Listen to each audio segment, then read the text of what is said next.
everybody. I'm Mike Vizard. Today, we've got Microsoft pointing fingers at Delta. We've got a new novel Linux exploit. And finally, well, there's been another social media meltdown around advertising that we're going to dive into as well. You're watching Techstrong Gang.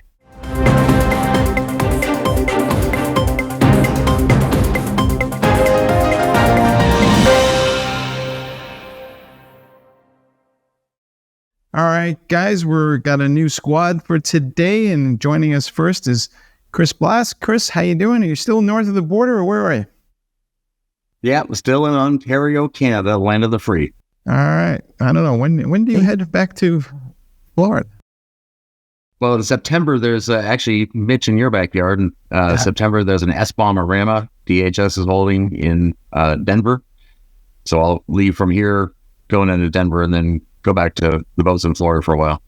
All right, everybody in Denver is very excited about that too. We'll make sure border security is looking for you, Chris. Okay. All right.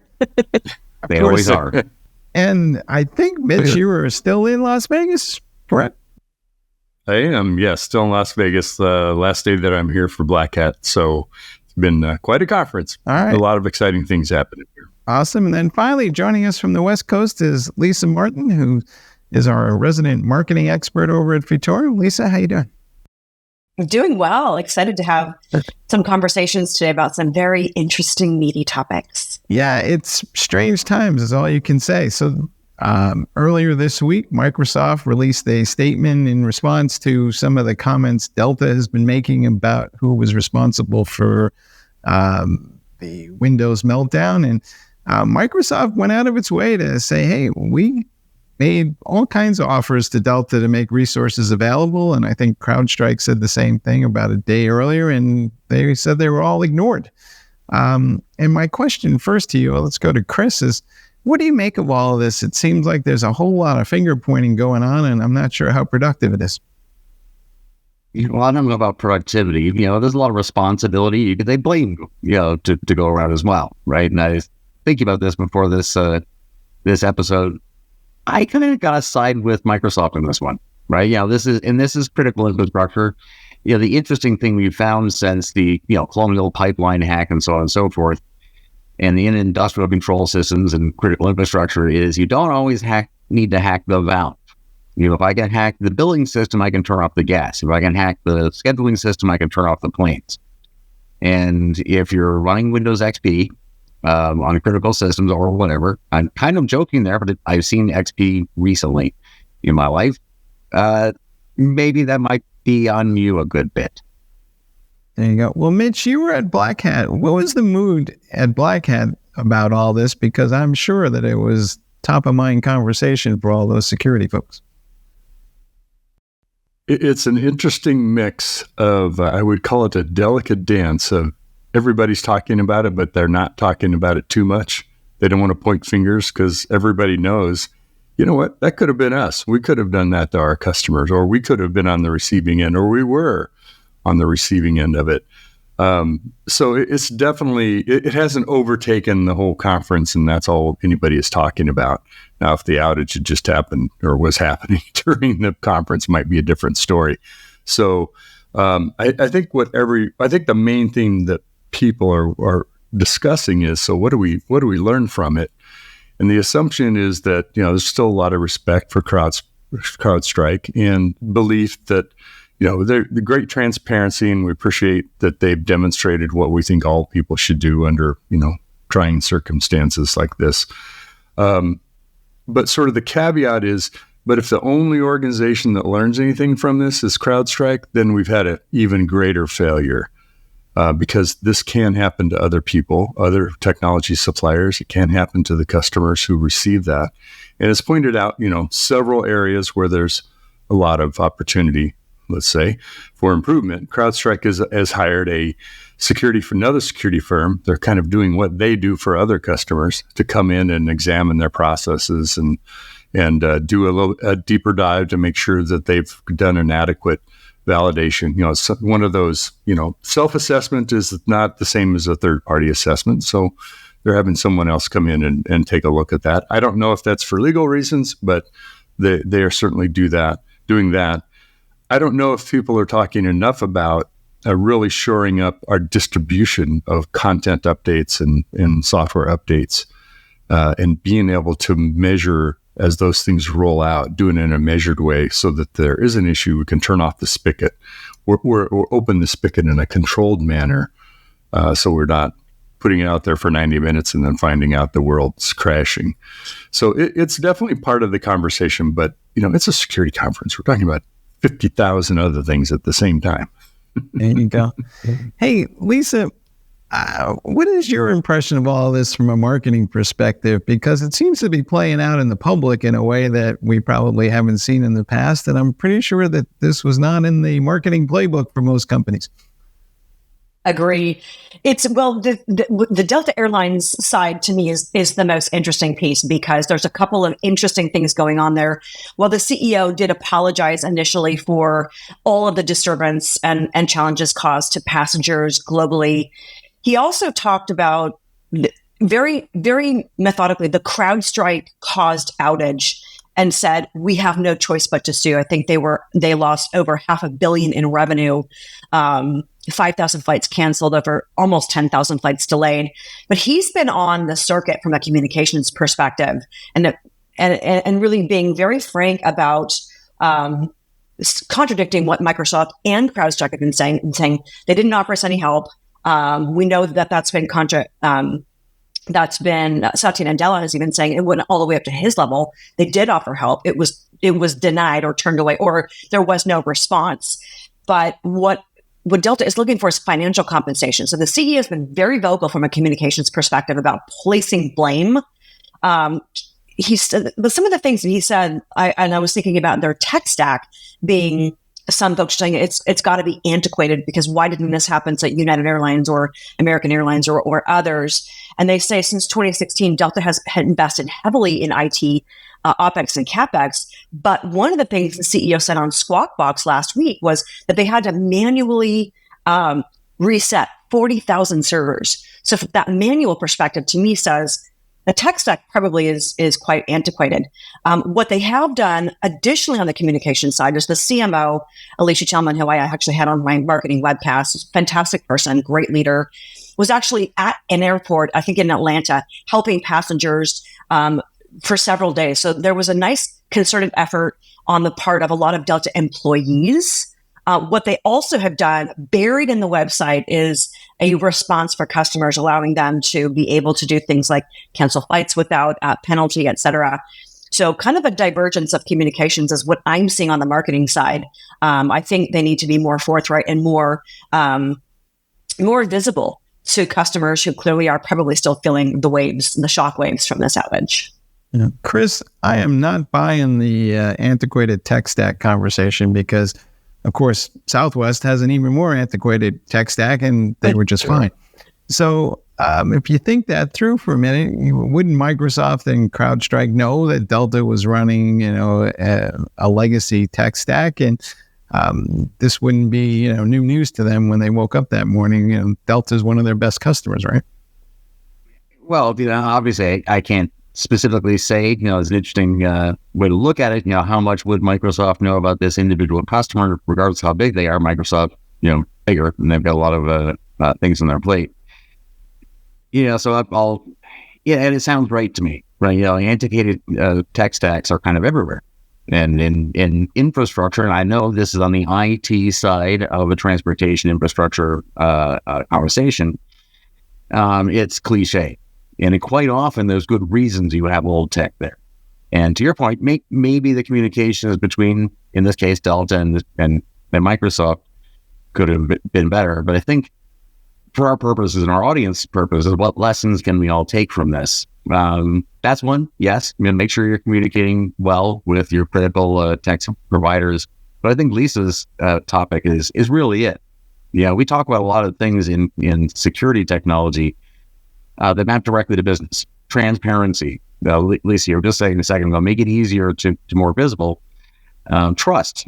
The implicit human trust thing, how we make decisions as people, as organizations, as businesses, is something in the cybersecurity world we talk about in bits and bytes. How do we represent trust and so forth? But this is, and I'm not going to sit here, assigning blame. I don't know, the real situation in these three organizations, but I think you can see the results, as we're saying. Right now, one of them looks really silly, right? And reputational risk, that putting your trust on the line could be more costly than messing up the tech. And it implies, in this case, we're talking the tech, it kind of implies reasons to question the tech. I think there's a lot of room for silliness all the way around, Chris. Looking silly on this one. And again, not, hey, Monday morning quarterback, right? But I think whether it's customers, whether it's CrowdStrike, whether it's Microsoft, you can kind of look at each from each dimension. Number one is, if you're running XP out in the field or whatever version of an operating system, this clearly points out that remote management doesn't mean just remote monitoring and remote control logging in. It's like, what do you do in this case when it bricks a machine? That the only way to resolve it is to boot into safe mode. Can you do that from a remote device, on a remote device? And can you do that, in an automated way if you need to? But at least you don't have to send somebody out to the field, open up the cabinet behind the TVs and sit there with a keyboard and try to boot the dang thing. So that's an area I think for Microsoft to look at and other operating systems, whether it's open source or others, is what is the true remote capabilities? Yes, you can put remotely managed power strips so you can cycle on. You can cycle on devices over network protocols. But what happens when you need to take it a step further and kind of get into the supervisor level, the admin mode, the safe mode, whatever it might be, to do some work to be able to bring it back up? And that's what was required in this case.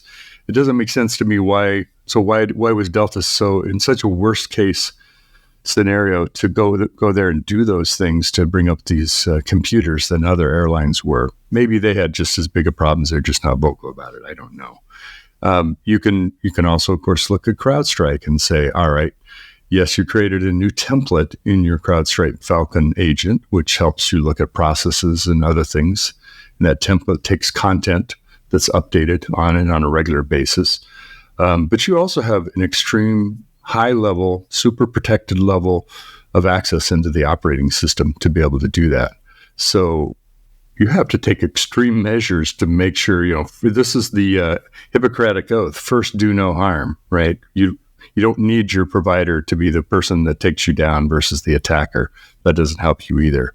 Again, I'm being a little bit sarcastic, but you just have to be that cautious about it. And then you have to look at Delta and say, you know what? This is your stuff. And if you're just taking updates blindly from everybody across the world, this could happen, at any time of the day in the future. And by the way, everybody else is doing the same thing, or a lot of us are.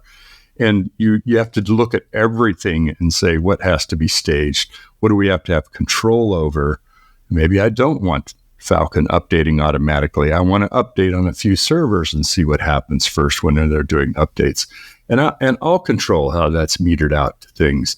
We've kind of given over the update process to the vendor. So it updates my phone when it wants to update. Well, what happens when it bricks my phone? I've got to go see the cell phone provider or the Apple store or whatever it is. So you can look at this from all dimensions. And I think the silliness look is really more of a, what do we learn from this? And how can we avoid this in the future? Because it's a super, I think, it's ripe for opportunities to do things better going forward. Yeah. And to Mitch's point, Chris, a lot of times I feel like these incident management processes we have in place are written down in some book that has, 3 inches of dust on it that nobody's looked at in forever. And then when something happens, chaos rules. So is the lesson to be learned here that we need to go in and kind of look at all our incident management plans and say, well, what happens if this goes out, or what happens if that goes out? And is that a form of, chaos engineering we need to look into? What is the lesson to learn here? Well, as Mitch says, there's a lot of lessons to be learned, and that's certainly one of them, right? And if I was talking directly to the organizations and the people involved, I would focus very hard on what you can do right now. But I don't really know their situations that well. So I get a little hesitant to say, kind of obvious. Yes, your incident response seems to be lacking, and your communications and again, regardless of the tech, as we're discussing on the marketing side, you get all the tech wrong, you communicate this wrong, and you will do more economic damage to your company than the flaw did. So you obviously need to get that right. As Mitch is saying, seems to be some recovery problems that your incident response plan would have helped you deal with. And it's just, what we call assessments, right? So the Industrial Control System, ISAC, we created something called the Situational Awareness Reference Architecture to help people think through situational awareness. And we broke it down to know who you are, what you have, what it's doing, and what's going on around you. And each of those three, the last three of those four, we've made a lot of advances on. But this sort of thing just speaks to me about the first. I think we as a global industry, as a community, have yet to hit the sweet spot in helping people figure out really who you are so you can prioritize all of these things. Because it's easy at a time like this to say, well, you're obviously your incident response needs dealing with your remote management. But is that really the most important things based on who you are? I question any of our ability to really define that in any really good empirical engineering fashion. Not that it's not possible, but our mechanisms aren't very mature. Right. Lisa, are the folks at Delta taking a big chance here with their careers? Because you got to ask yourself at some point, Microsoft responds and all this stuff is in public. Or is there going to come a moment where the board at Delta is going to look up and say, hey, who's leading this company and what are we doing here? That's a great question, Mike. I think absolutely. Like I was saying earlier, how vocal the CEO has been against more CrowdStrike than Microsoft, but denying that help was offered, wanting financial retribution for the $500 million that they lost. That's very curious to me that why wasn't there a little bit more control or help from the marketing side to really make sure that the communications were handled a little bit differently and more transparently. I think there was a big effort, as I mentioned, on that part of Delta employees, which was led by the Chief Marketing Officer, Alicia Tillman, to actually go physically to airports and help customers. They have a great detailed response plan, but it's not as visible or transparent, to Chris's point, as it should be. So I think definitely the board has reason to be suspect about who's running this company, who's also controlling the communications, because it just seems to me that the CEO was saying what he wanted to say, and whereas I would have expected it to have gone through a marketing filter to assuage some of the things that he said, and it doesn't appear that that's happened.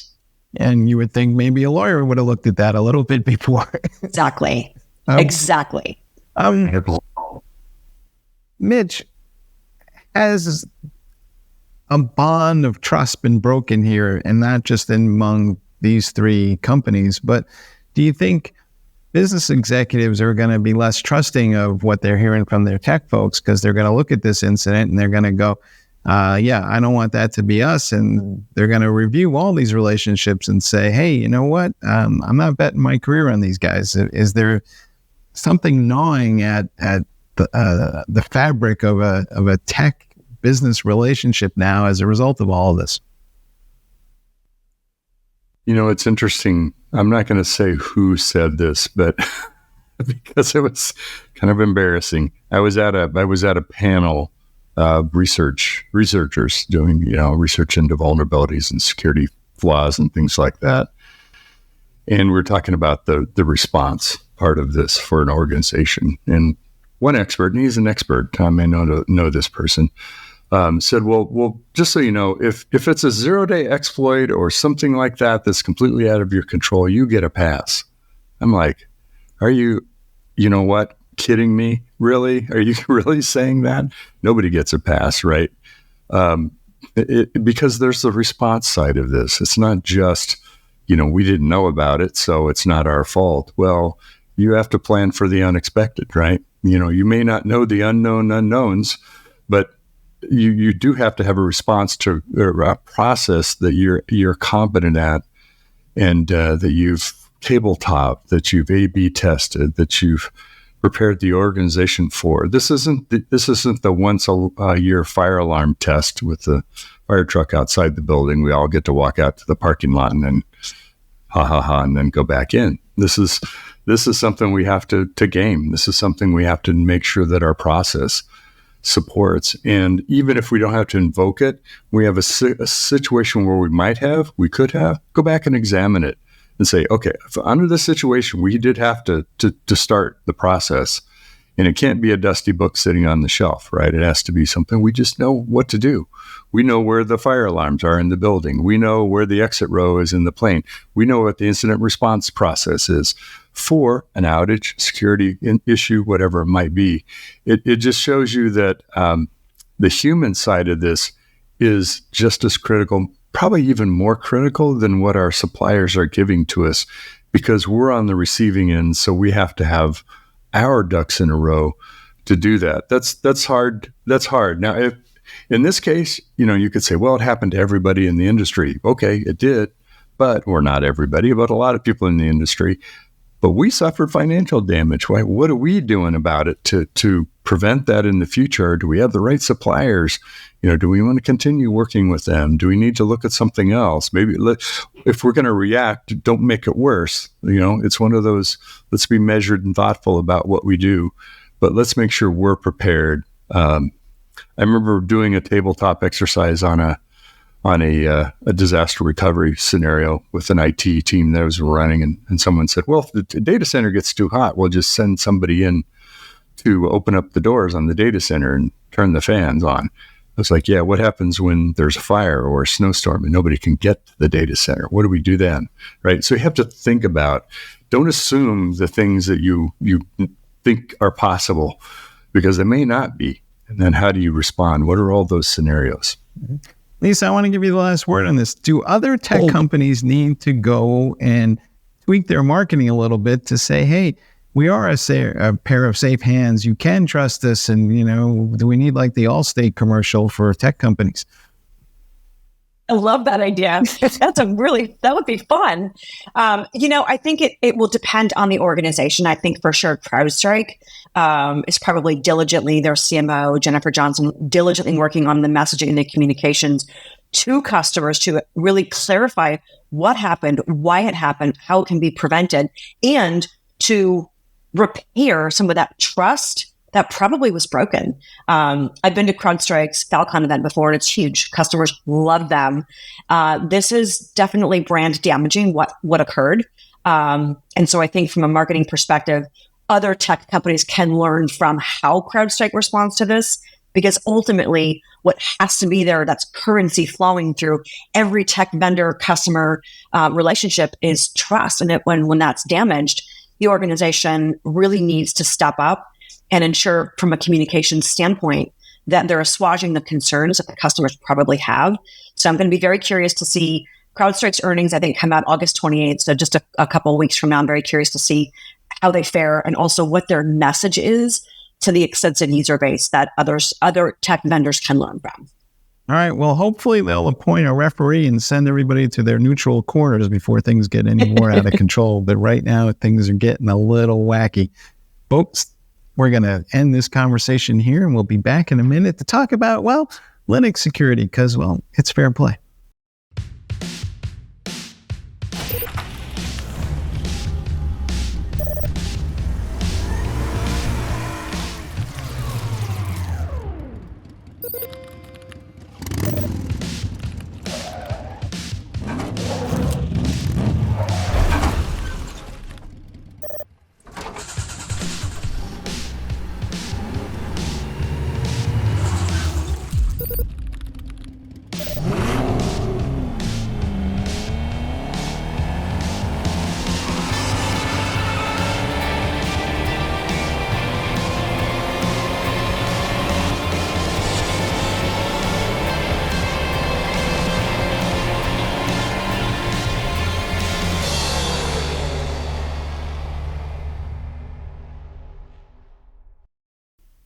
All right, folks, we're back, and we're going to talk a little bit about this kind of nuance in Linux security that resulted in something called a slubstick, being able to enable cyber criminals to take over the entire Linux machine. And I think this exploit's been around for a little while, but I'm going to let Chris explain it, but it seems to have escalated. So Chris, can you walk us through this a little bit? And then what is your sense of the overall state of Linux security and open source security today? Well, I'll work backwards through that. I think the overall state of Linux and open source security is pretty good. Yeah, and in certain ways better than commercial, right? I think it's a good exercise of these basic open systems, free speech and so forth, self-healing, let things take care of themselves. And as we're talking about in the last segment, the corporate and profit motivations are very real things. This is the world I spend most of my time in, so I get it. But I think, as we'll see through this, it's another validation of open source, right? That it ends up working out okay in the end. And as for the exploit itself, I find this one sort of fascinating. Somebody will correct me, no doubt, but it reminds me of the cheetah. The cheetahs are almost all genetically identical because they are the perfect form, right? You can't have a lot of variation and still be a cheetah. And not to say that more fascinating exploits in this one will come along, but it is a very interesting stack of situations that leads us here. And as you say, this kind of exploit, has been possible with variable reliability, not a lot, 40% reliability and so forth for quite some time. What's unique about this is giving command and control of that. And without geeking all the way down into the stack of exactly how this works, I think it's another fascinating example that comes back to our sort of common theme in this series of conversations that we have, and a lot of the conversations I have, which is everything breaks, right? So Linux is a great platform. It runs basically the entire internet, like huge bulks of it, and the Xnix, Unix, derived code is at the bottom of literally every device out there in every operating system. But things break. Right. You all know I like building boats, and electric boats particularly. And one of the things I like about that is lots of motors. And I see something with a single point of failure that's life critical. It makes me a little nervous. Right. Everything breaks. Even your wonderful Linux servers will break. And for this one, if you don't know about this exploit, find someone really smart to explain it to you and see if it matters to you, because it's a good one for bad reasons. There you go. Mitch, you were at Black Hat.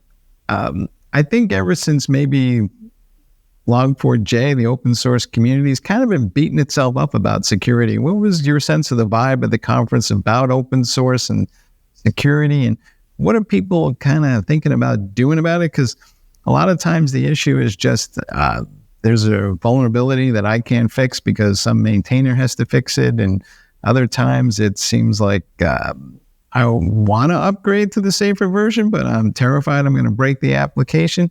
How do we kind of have an adult conversation about open source security these days? Well, I'm gonna take a huge risk here and step into Lisa's domain and say our new tagline should be a cheetah. That should be our. Sorry, I'm going to adopt that for myself. All the marketing people in the world are like, go back to your security conference. It's interesting if you really look at. So I was having a conversation yesterday with one of our close friends in the security community who is in a position to because they manage a repository for the Java world, Maven repository, and it's, if you look at how much Log4j is still out there, there's still a ton of Log4j vulnerabilities that are unpatched still today. The problem is that it could be so far down the tech stack and what you touch. It could be in a layer of this, a layer of that, a layer of someone else who is using that. And so updating it isn't just updating a vulnerability in your stuff.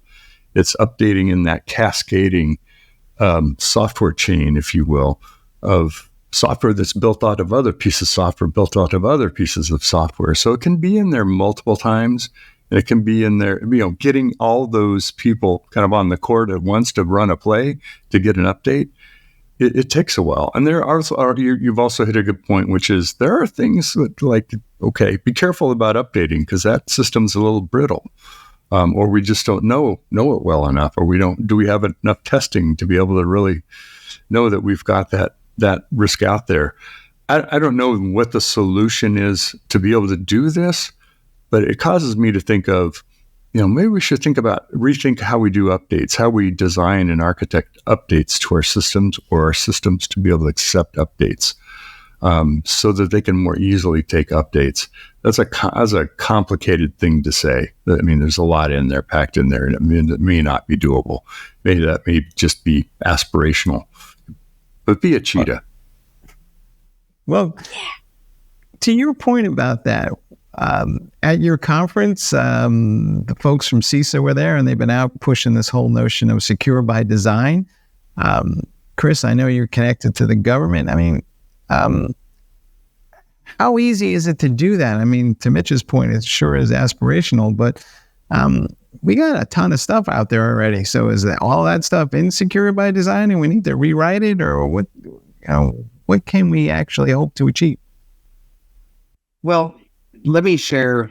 Yeah, it's a good segue, because in my government, my public-private work right now, and in fact, all my work right now, the most exciting thing for me right now is a really long set of acronyms, but the Department of Homeland Security, Cybersecurity Infrastructure Security Agency, ISACs as SBOM distributors, Tiger Team, right? So in the last couple of years, I co-facilitated a set of working groups with DHS, CISA, and produced a document, SBOM sharing roles and considerations. So right now in this Tiger Team, we've just booted up under the CISA working group structure. Over the next 2 months, we're going to define the role of an ISAC, the Information Sharing Analysis Centers. In that context, I find myself needing to distribute software bill of materials that I didn't create. Some vendor or somebody else created this thing, but I need to get it to someone downstream, some hospital or whoever it is. And it speaks exactly to all these issues. I think we need, writ large, in the internet, in the open source world, we need to embrace radical transparency, a term from the secure by design taxonomy. And I think for security purposes, it's the right way to do things. It's inevitable. I don't think there's any way to avoid. I think for business purposes, as we discussed in the previous segment, transparency, radical transparency in that context, it's everything. And again, this doesn't mean that everybody gets all information, everything's free, and we're all going to kumbaya and live in the willows. It means that everyone who should have access to whatever information should have it as rapidly and clearly as conceivably possible, because that saves time, money, confusion, reputational risk, response to incidents.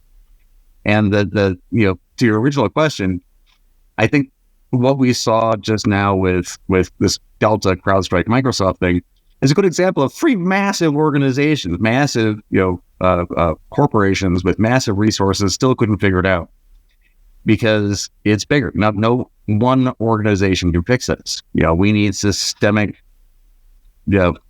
mechanisms for transparency that's appropriate for the task all the time. Lisa, I bet you didn't think I'd have a marketing question on this, but I do. I knew you would. I think you heard at least 5 or 6 different acronyms in the last 5 minutes that mean something to the cybersecurity folks, but to the rest of the world, they probably are gibberish.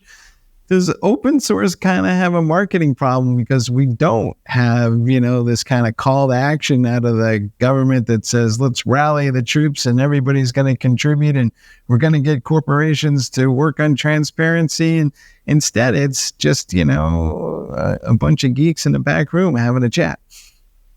That's always what I thought about the Linux organization.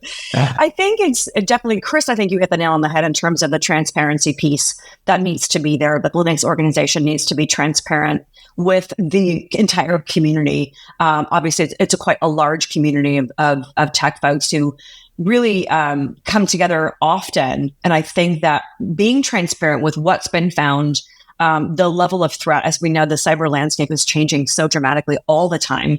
Every organization, every business, every brand is vulnerable. I think that from a communications perspective, that is something that needs to come forward so that Linux can come out and address the issue, talk about what it means and how organizations can prepare themselves to defend against it or eliminate it from being a potential cause of a catastrophic event, as nobody wants to have brand damage. So I think that transparency piece that Chris talked about was really hitting the nail on the head.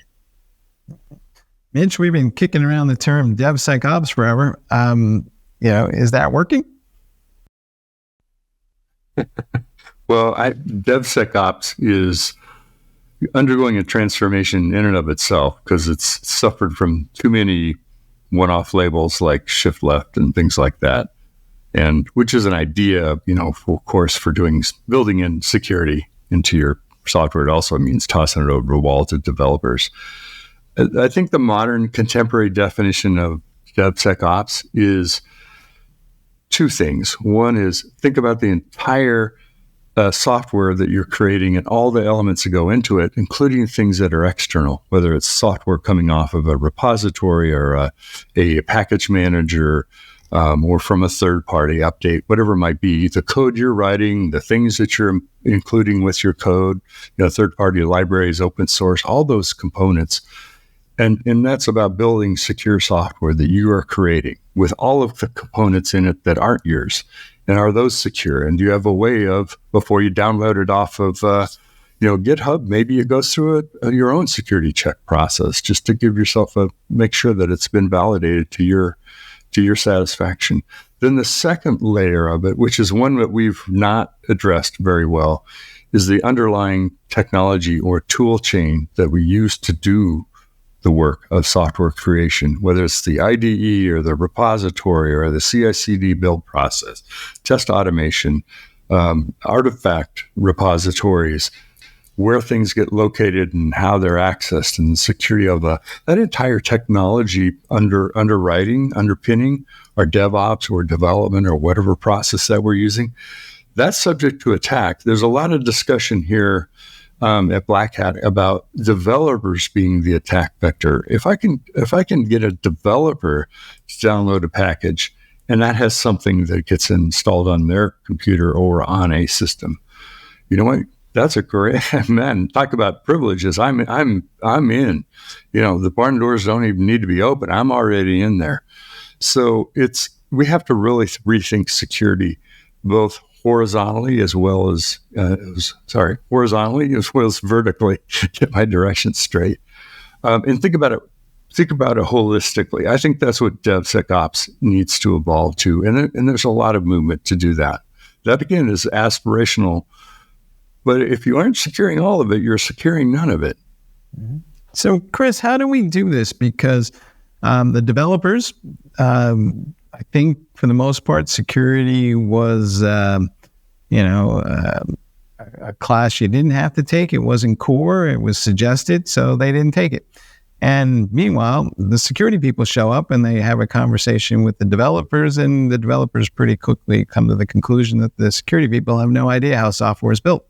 So how do we kind of put these two folks together in a way that creates something positive? Oh, that's a heck of a question. I think the answer is a human answer. Get teams to communicate and so on and so forth. But I have a standing opposition to the idea that we, the security community, are going to train everyone, and that's how we get security. I think it's safer to assume that it is physically impossible or economically impossible, logistically impossible, temporally impossible to train everyone necessary in how to do security. So as security people, we need to understand that and say that's the world we live in, which is why I always like working in critical infrastructure, because you find out, I don't know if I shared this one, but in Medellin, Colombia, there's a guy named Freddie who's been running one of the drinking water systems there for decades. And he now has all of these, high tech information. Has the same physical building that's been there 50, 60 years. And just outside his door, he has a fish in a tank, because if the bloody fish dies, he's turning the water off, right? And Freddie and his fish, I love that analogy for how we need to think through all this stuff. If it's really that important, do all the things right.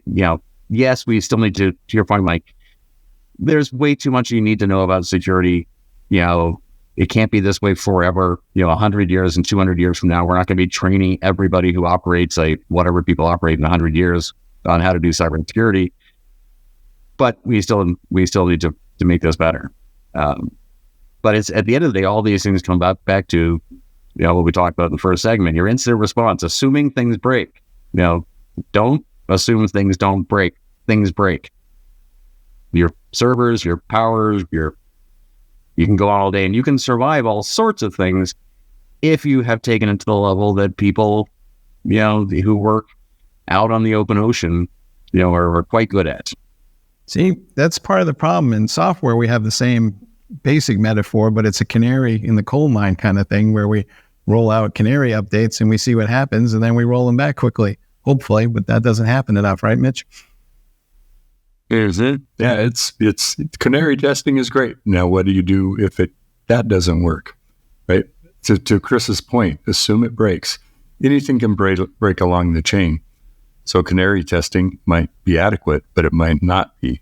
And when it isn't, what do you do after that, right? So there's no perfect answer, but there is a measured response to anywhere along the process or along the technology stack or chain.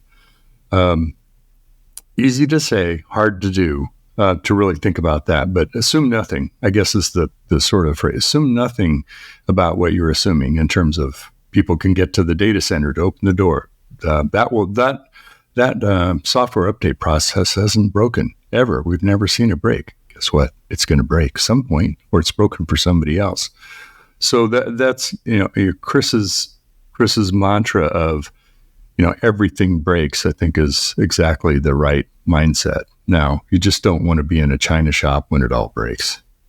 All right, folks, I'm going to leave it here because, Mitch said the magic word, assumption. And we all know what happens when you make them. We'll be back in a minute. Discover Techstrong Group, the epicenter of tech innovation. We're your go-to for reaching IT leaders and practitioners worldwide. Our secret? Impactful content that sparks awareness, engagement, and top-quality leads. With us, you'll access editorial websites, streaming videos, virtual events, custom content, analyst research, and more. Join our satisfied clients. Let's revolutionize your tech journey. Contact us today and tell your story to the world in the most powerful way with Techstrong Group.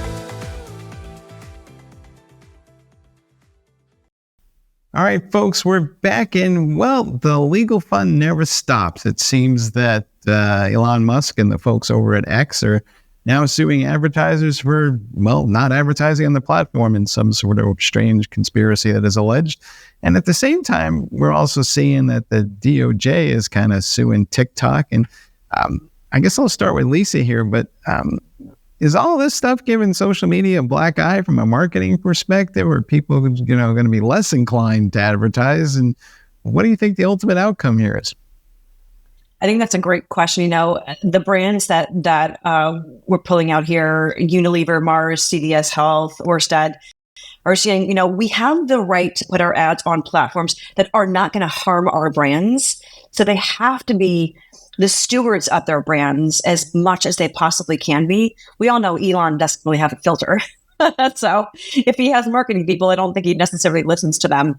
I think it's up to companies like CVS Health to be, any brand, to be diligent about where they're placing their ads and what's juxtaposed to them, which was what this was concerning about with being against pro-Nazi content. I think also on the user side, a lot of users are going to continue to flock to social media to connect with their family and friends. I don't see that changing, but I do see brands becoming much more diligent in terms of evaluating where they're placing advertisements and what it's next to. What could that actually mean for the brand? Could it harm it? Because the brand stewards are obviously going to do everything that they can, which they did in this case, to prevent that from happening. Yeah, I see a lot of strange ads on social media and things that are linked that you would never think are linked. And you'll see a political ad next to all kinds of nefarious activity, shall we say, that's being promoted. Lisa, how come we don't have more control over what ads show up where? Because it does seem like, at least in my own personal experience, a bit of a mess on these platforms. Yeah. The control piece is, that's such a hot topic. And there's so much there that we could really dig into because the brands want control. Obviously the brands in this case that's what they're kind of, really affirming that we need to have control over where our ads are placed so that our brand is preserved. I think on the user side, because we're so susceptible to just this kind of culture of the interrupt. I was reading an article this morning on TechTarget and got bombarded with other things that weren't related to the article I was reading. And it's frustrating that we don't get the chance to control that. I don't know that we ever will. That's something that I think is probably a story for a different time. But the brands are trying to do what they can to control where they show up, not necessarily thinking about the user's perspective of what things show up in their feeds that may or may not be relevant or may be harmful. Mitch, it sounds like a technical problem to me. I mean, we got tags and we got ways of controlling what content shows up where. So how come we're not using them? Yeah, the same thing happened to me on the Forbes site this morning, Lisa. So I couldn't read the article because it just kept popping up anything and everything. It was really trying to not let me read it. So that's what it felt like. I feel like if we think about this from a user experience, right, we're trying to get this information. Advertising is an important thing. So it's a rich part of our lives, and it's what runs so much of our online economy as well as the broader economy. But we, in a technical domain, not on TV necessarily, but in a web browser, for example, we essentially use a whack-a-mole interface, right? So pop this up, make them get rid of it. Pop that up, make them get rid of it. And of course, I've never been guilty of doing that on any of our sites, but everybody else does. Sarcasm. That experience made me rethink, like, I wonder how many people I'm pissing off right now by sticking up too much stuff in front of them, and what do we need to rethink that? So I immediately started looking at our sites. So I think you just have to avoid the whack-a-mole part of it. There is software control. It's a dilemma. There's software to control this. I don't want to allow pop-ups. Well, guess what? That now you don't get some functionality out of part of your applications because you have had to disable that. Well, how about if I just want to be able to disable advertising pop-ups, not all pop-ups, right? Or something like that. So I think we forget about the user experience. We just expect people to be click happy and click on our advertisements, and which is, ultimately what we're trying to get them to do. But you don't want to do it in a way like, I'm not going to read any more Forbes articles for a while till they kind of figure out their what's going on. And sorry to pick on you, Forbes, but I just happened to be on your site this morning. Chris, you are a target audience for a lot of these ads. Folks are trying to influence you. And I guess I'd ask a question, like, are you on social media, and what sites are you looking at, and what do you think is a good experience? Yeah, well, it's an interesting state right now. I think, so what I think we're seeing right now is the factors that cause the major bends in these inevitability curves I'm always talking about, right? Yeah, so I love social media, but let's keep in mind it's about 15 years old, right? We'll just assume that's true for a moment. And it's been charging along in a single direction. And there's lots of problems with that. And we've discussed them all along the way. And if you assume that that's going to be the direction forever, you're assuming a certain number of things. My assumption is that will go on until it reaches a point, and then it will inflect. And the fact that we have, to our story of the day, somebody suing their customers. To be clear, the advertisers of the customers were the product in social media, and almost all social media. That's what social media is. And when you start suing your customers as a response to business issues, I think it may not be a really great idea. I think from the legal side, if I was one of the people being sued, I'd be more worried about shareholder lawsuits if I made the choices. If I advertise in ways that risk the company's brand or reputation in the ways that they're saying the reason they pulled out. But we've got to, social media is real. I love social media. I'm on Facebook. I have a lot of, walled garden social media. My Facebook is the A-list of folks like us, me and Mitch and, us technical people, we like to have a place we can talk public enough, but it's moderated and managed. And for most personal purposes, I'm not a big fan of standing in the street corner of social media, shouting at and arguing with every random person on the globe who wants to come by. So X and platforms like that tend to lean into that, and they're running into these sort of problems. Not terribly surprised. It seems to be about time for that. But again, media, here we are media, and we're part of the transitional thing between, what used to be newsprint and 3 stations on TV when we were all kids and so forth, to the Andy Warhol, everybody's famous from 15 Minutes future. And it's, there's things you can get away with. Again, to our point here, social media has gotten away with a lot of stuff because it's brand new, but it's gotten to a scale. And this individual lawsuit is an example of where we are right now, where people can make these serious allegations and serious legal conflicts over things that we all know aren't right. Last week in an episode, we talked about intellectual property, I think. Similar sort of comments, right? We're at a spot right now where our privacy, it was privacy we're talking about. Everybody understands this. Everyone on Earth, everyone in America, everyone in Canada, they all get these issues. Now we can start having those big conversations about how do we address them systemically so that we don't.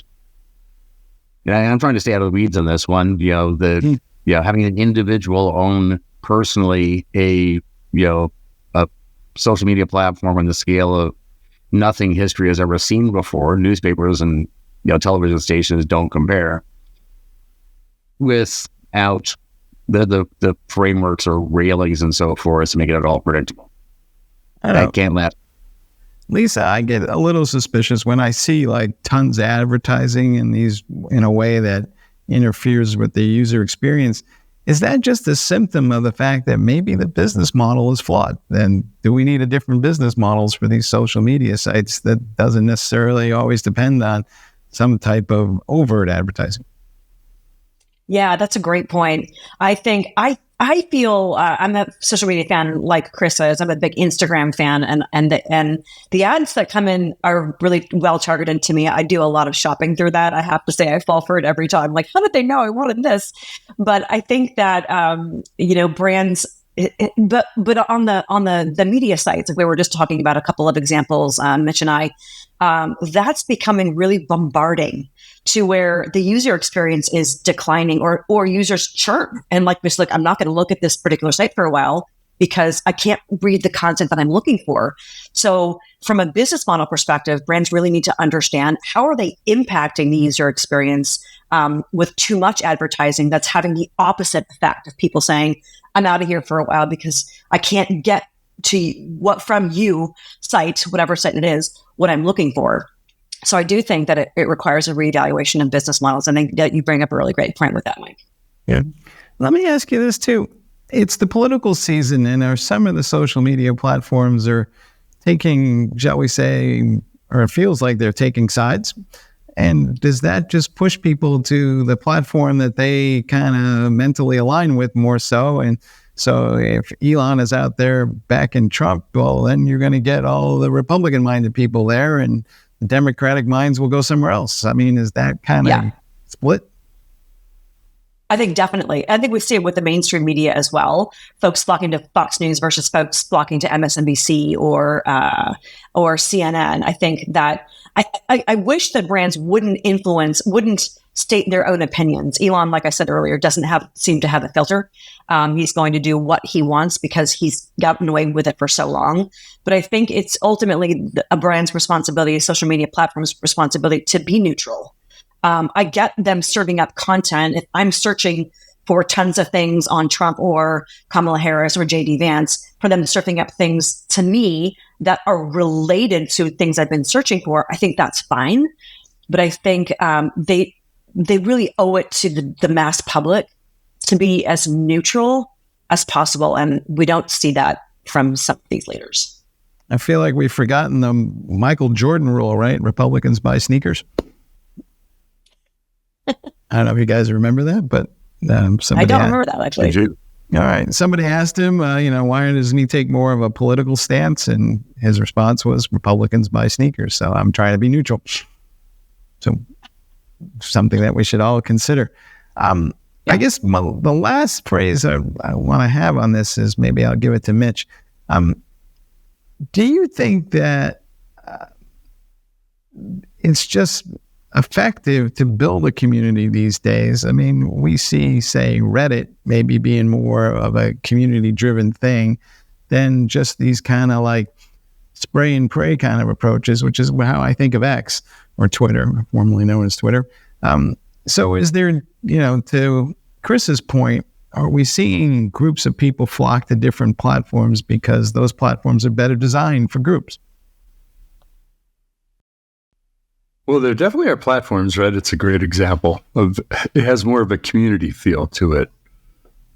Maybe you could claim Facebook is that. I don't get that sense from like X. It doesn't, to me, have a community feel as much as maybe some other platforms. So I think it's a matter of kind of what the purpose of the platform is, right? X has such a mixed purpose across so many domains, whereas people tend to go to Facebook because they want to keep up with family, friends, and college or high school acquaintances, whatever it might be. LinkedIn, we're there for business. So like when I see a political post on LinkedIn, I'm like, what the heck are you doing? Get out of here. I don't really care what your opinion is. Not right here. I don't. Express that somewhere else where it belongs. So, my wife, who is extremely wise about many things, says to me, Mitch, just because you can doesn't mean you should. And I have to remember that a lot. And I think that's applicable for whether you're the CEO. There are so many things about Elon Musk I don't like because of his political stances. And people now are aligning on brands based on the political stance of the CEO or the company. The CEO of a pizza company, if they step forward and they're very visible in politics, well, great. Guess what? You're also going to turn off a group of people as well as maybe attract a group of people. Do you really want half the population to say, I'm not going to buy from Overstock because they're aligned with Trump, or this company because they like a Harris or somebody? Yeah, I think leaders, just because you can doesn't mean you should. Contribute to whoever's campaign you want, but you don't necessarily need to be out there. There are other people that could buy your product, and I won't buy a Tesla because I don't agree with. There's a lot of things I don't like about Elon Musk, as brilliant as he is, and he's smarter than I and richer than I will ever be. But that's all right. I don't need to give him my money. Other people that do align with him can. So I think it creates such a backlash in this social environment context, whether it's on social media or not, that leaders are making huge mistakes by being so vocal about their politics. Lisa, as a result, and we'll let you finish this thought out, but are we kind of, as marketers out there, are they becoming collateral damage in a larger context conversation or somebody else's war? I'm thinking about, what happened with Bud Light, and then they got sucked in, and, it was just basically a beer commercial at the end of the day. If you didn't like it, fine, you don't have to watch it. But it became a much bigger thing. And so our marketers gun shy of social media. I don't think they're gun shy. I think there's a lot of Budweiser example is a great one that you bring up. A lot of examples that they can learn from of what not to do. Mitch is nailing it with the taglines today. Just because you can doesn't mean that you should. But I don't think that they're being gun shy. I think that what they have at their disposal is much more data to become much more data driven and insight driven to be following what it is their users are telling them that they want to see. So I think they have at their disposal kind of an army of tools to become much more prescriptive and predictive and less offensive. Now that's, so are they going to take that stance? Are they going to take the stance of being too, aligned with one side or the other? But I don't think that it's, I think there's a really good opportunities there to refine how brands are communicating via social media and delivering what it is that the users are demanding and expecting. Because ultimately, everybody wins in that case. All right, folks, we're not going to resolve this today, but I would remind everybody of the original social media site. It's a park in London. You can stand in a box and yell at anybody walking by and share your opinions, and they might even yell back at you. And sometimes it's actually a lot of fun, maybe more fun than social media. Hey, guys, thanks for spending the time with us, and thank you all for sharing your insights. As always, Mitch, Lisa, Chris, great stuff. The rest of you, please stay tuned. We have a huge amount of content coming right after this, and all of it is as riveting and as compelling as anything you're going to find on social media. See you later. I'm Bonnie Schneider, sustainability contributor to the Techstrong Group. I'm excited to introduce you to a groundbreaking new initiative from Techstrong Research, the Sustainability Pulse Meter. The Pulse Meter offers valuable insights into how environmental responsibility factors into tech purchasing decisions for key players in the industry.